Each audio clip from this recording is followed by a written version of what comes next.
ఉపాధ్యాయులు మన కర్తవ్యాన్ని మనం సరిగ్గా నిర్వర్తిస్తే ఎంత విషమ పరిస్థితుల్లో కూడా భావితరాన్ని మనం కాపాడగలం. ఇప్పుడు చెడిపోతే చెడిపోని ఏదైనా కానీ కనీసం భావితరాన్ని కాపాడగలం.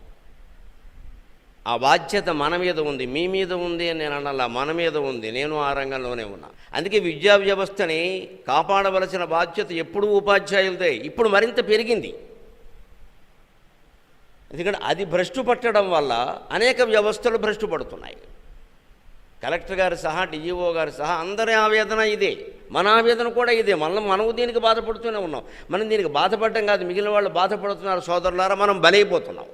బాధపడడంతో పాటు మనం బలైపోతున్నాం. ఎందుకంటే వ్యవస్థలో బయట ఉండి మాట్లాడేవాడు వేడు, లోపల ఉండి మాట్లాడేవాడు. లోపల మనం అనుభవిస్తున్నాం, ఏం చేయాలో తెలియట్లేదు. ఈ పరిస్థితుల్లో ఏమి చేయకుండా ఉండలేకపోతున్నాం. అయ్యో మనం జీతం తీసుకుంటున్నాం, ఏదో ఒకటి చేయాలి, ఏమాత్రం చేసే పరిస్థితులు కనపడవు అక్కడ.